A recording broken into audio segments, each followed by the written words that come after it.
Hey everyone, it is Jimmy with Swiss Realty here, and in today's video, we're going to go over a question that I've gotten so many times from my out-of-state investor clients. And that question on everyone's mind is, how do I manage a renovation from completely being out of state where I don't live in the same place as where my renovation is happening, especially if I'm buying this investment property, again, in a place that I'm very unfamiliar with. So we're going to dive a lot deeper into this question. But before we do so, I would love to introduce myself. My name is Jimmy with Swiss Realty. I'm an investor agent here in the Columbus, Ohio area. I've done well over 25 million in terms of real estate sales. I've done over 100 plus real estate transactions, and I've worked with hundreds of out-of-state investor clients, and I've done everything from light, medium, major renovations to even gut jobs, managing a lot of these renovations for my other clients as well too. So I've seen it all. And because of that, we're going to dive a lot deeper into this question today and kind of get you guys some answers on it, okay? So let's dive deeper into this video. First things first is I want to let you guys know that renovations are not as scary as you think. I will be honest with you guys, I do feel like there's a misconception in today's real estate world where renovations are scary, and especially doing it out of state, it's super, super risky. So my goal in this video is try to disprove that it's as scary as you think. And, I want to give you a completely new perspective, especially when it comes to renovating properties, especially out of state. So first thing I want to let you know is it's not as scary as you think, and let's dive deeper into why that is.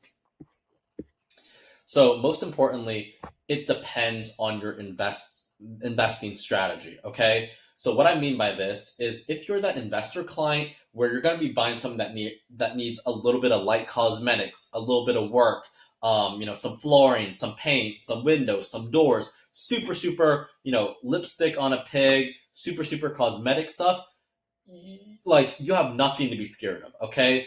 Only if you are doing major gut jobs or doing renovations that are over probably $50,000, that's when you are in a territory where you need to make sure everything is done correctly. That's when it gets a little, muddy in the waters. But if you're doing light cosmetics, I'm gonna be honest with you, you have nothing to be scared of. Okay, so let's dive deeper into why exactly that is as well too, and why it depends on your investing strategy. Okay, so first, again, before we dive deeper into the subject, I want to say it depends on your investing strategy. And why that is again, working with so many investor clients, most of my investor clients are in two categories, okay?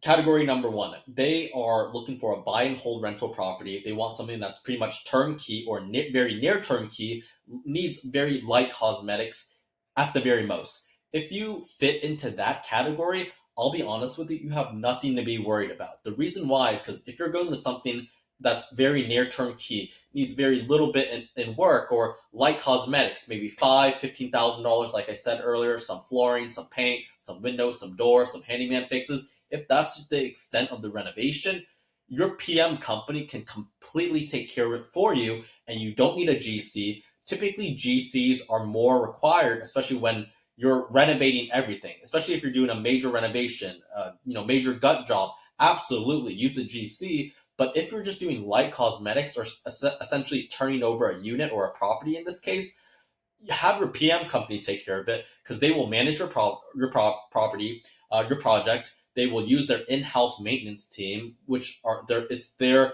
in-house contractors and in-house maintenance people. And on top of that, they will oversee everything for you for a very minor project management fee in this case. And it's in their best interest to make sure that the client, it's in their best interest to make sure the renovation looks as good as possible, because essentially they make their money, the PM company that does, by renting out your property. And obviously they want the renovation to look as good as possible, so they essentially get it rented out as soon as possible, so they start making money off of, again, managing your property. So again, they're incentivized to take care of your property and make sure the renovation looks as good as possible. So because of that, if you're going with a light cosmetic renovation in this case, and you're going to keep it as a rental property or a buy and hold in this case, absolutely have your PM company turn it over and take care of it for you. You should not be using a GC, because again, at the end of the day, GCs, they will mark up a very high premium. And if you use a PM company, it will be exponentially cheaper. Okay, so that's the first category. Second category is if you are that investor client where you're like, hey, I want a major renovation. I want something with big value add because I want to burr, I want to flip. That's my goal. I don't want to, ideally do a buy and hold property. I don't want something that's near turnkey. Then, if you are in this category, then I'll be honest with you. Yes, you will need a licensed general contractor who will run your projects for you. This is absolutely when you will need a GC. Okay, so let's clarify that in the sense that, again, if you're going with a near turnkey, like cosmetic, buy and hold property, absolutely don't go with the GC. This video, you can honestly just stop it right now and you probably don't need to watch any further. But if you're going with burrs or you're going to go with flips and major renovations, absolutely, you want a GC in this case. Okay, so with that being said, as I mentioned earlier, if you are looking for major fixer-uppers and huge value-add projects, especially when it's goes along the lines of gutting, replacing everything in a house, etc., like you're gutting the bathroom, the kitchen, ripping out all the flooring, replacing roofs, mechanicals, stuff like that, you'll absolutely want to keep watching because I'm going to drop some golden nuggets, especially when it comes to managing your renovation and also your contractors to make sure that they will actually do a good job, okay? All right. So here are with that being said, we're going to go here and we're going to go to my non-negotiables. And again, this is only if you're doing a major renovations, that and using a general contractor, then this is when you would, when this would apply. But again, if you're doing light cosmetics, honestly, just go with the PM company. You will save yourself so much headache and time, and you will save yourself a lot of money as well, too. Okay, so first things first is when it comes to working with the GC, number one, you cannot let your GC work on his own time and schedule and let them do things however they want to do it. Because if you're not on their ass, and if you are not telling them exactly what to do and giving them deadlines and and milestones and stuff like that, they won't be incentivized to work. Okay, so you need to make sure that you're very detail oriented. You have a timeline with them, you have a budget with them, you have milestones, you have a scope of work that you're looking at. You want to make sure you are on their ass with essentially anything that they do. That's the first thing. You cannot let them work on their own time because, again, I promise you will absolutely not make it to your deadline for when you want it if you just let them do whatever they want on their own time. That I can guarantee you. Secondly, is you cannot trust the contractor's photos and their word that it is done. So what I mean by that is that, I've had a personal client of mine in the past where he was essentially ripped off for $80,000 in terms of renovation. And the reason why is because he let the contractor do work on their own time.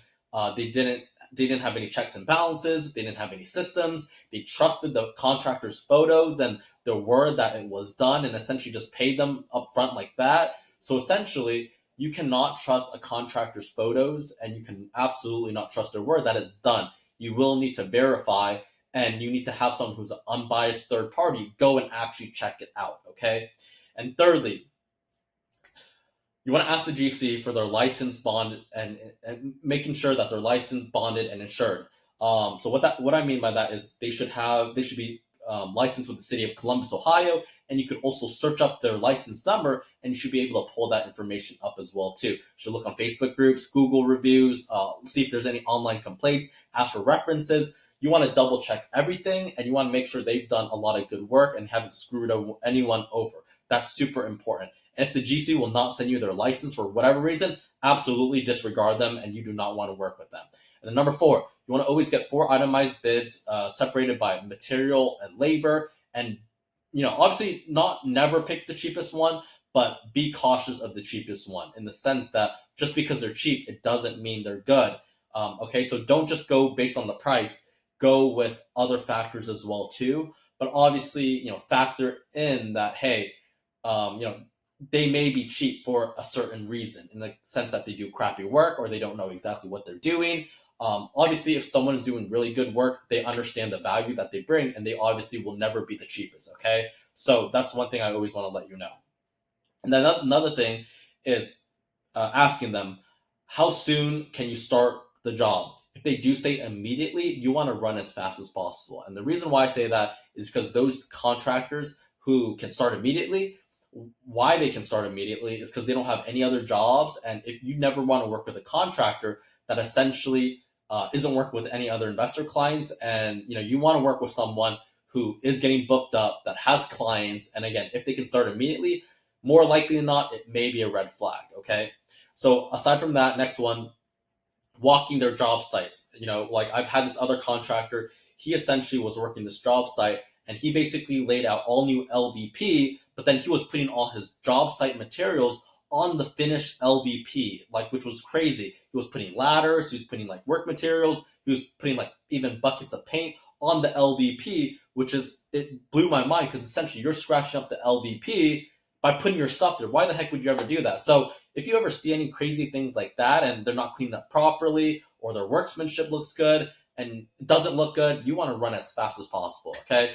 Number 7, you need to be extremely strict with them and have a timeline for milestones and only provide funds after work has been verified. I will let you know this: you should never pay upfront, and if you ever pay upfront or anytime you pay a contractor, just imagine your money is gone forever. And I genuinely mean it. Your chances of ever getting your money after you pay a GC, it is honestly near 0%. So I will let you know, any money you ever depart and you give to a contractor, good luck ever getting it back if something does go wrong. So you always have to verify the work and you never pay upfront.